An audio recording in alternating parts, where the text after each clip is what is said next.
summer approaches, more people will be at risk of the sun's damaging rays. Melanoma is the most serious form of skin cancer. It accounts for just 1% of all skin cancers, but the majority of deaths. More than 87,000 people are expected to be diagnosed this year. Nearly 10,000 could die. Those are more than just statistics to me. I was one of those cases, and you can read about my surprising melanoma diagnosis in the June issue of Good Housekeeping.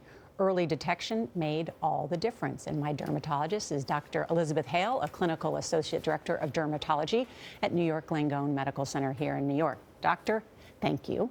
Thanks, Norah. Thank you, It's a Doctor. pleasure to be here. We echo that. Yeah, thank you for your good care. It's always important to have a good doctor. But I'm freckled, fair skin. What was it that what we found, and why was it suspicious to you? So we know that you do have several of the risk factors for melanoma because you are light-skinned, you're freckled, you grew up in Texas with a lot of sun exposure, and you even admitted to indoor tanning, which directly increases your chance for melanoma. I hadn't seen you for a little while, and when you came in for the skin check, I noticed that a mole on your upper back looked asymmetric. The borders were slightly irregular. The color was starting to look varied, so we did a biopsy. And thank goodness your melanoma was caught as early as possible. Right. Stage 0, melanoma in situ. Thankfully, like you mentioned, early detection was so key, and that made it totally curable. But had you felt anything, Norah, or seen anything that made you think, I'm going to go check this out, or you just went for a regular checkup? No, just went for a regular checkup. And I think this is part of why I'm trying to share this story is because, as Dr. Hale will tell you, there are no recommendations about how often you're supposed to get a skin check, but you're supposed to go every year, right? We recommend that every adult gets checked once a year. And then if you have some of those risk factors we talked about, going even more regularly than that, twice a year. And then once you have a history of melanoma, we see you every 3 months for 2 years and then every 6 months forever. I wonder. Go ahead.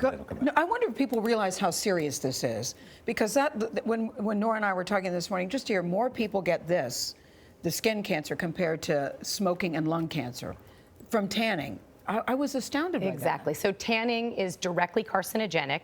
And unfortunately, even though skin cancer is the most common cancer in the United States, people are still getting tan. Yeah. So we know that exposure to indoor tanning increases your chances by 75%. And having had sunburns, especially during childhood, but 5 or more sunburns at any point doubles your risk from skin cancer.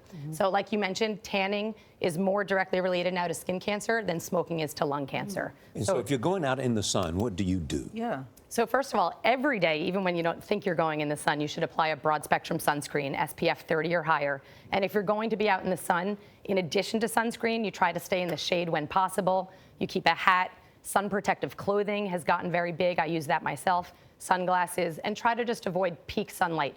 I think that the issue is we still want to embrace the summer, embrace the nice weather. We just want to do it carefully because skin cancer is so common and it's largely preventable if we practice good sun behavior. Is the risk as great, because I am not light-skinned or freckled, is the risk as great for people of color when you're out in the sun to get this? So we're seeing increases in all skin types. However, people with light skin and some of the risk factors that Norah have like 20 times higher risk than African Americans, but we are seeing bumps in African Americans, Latino Americans, people of all skin types. So everybody needs to be careful and everybody should get checked. I told you this, Bob Marley died of melanoma.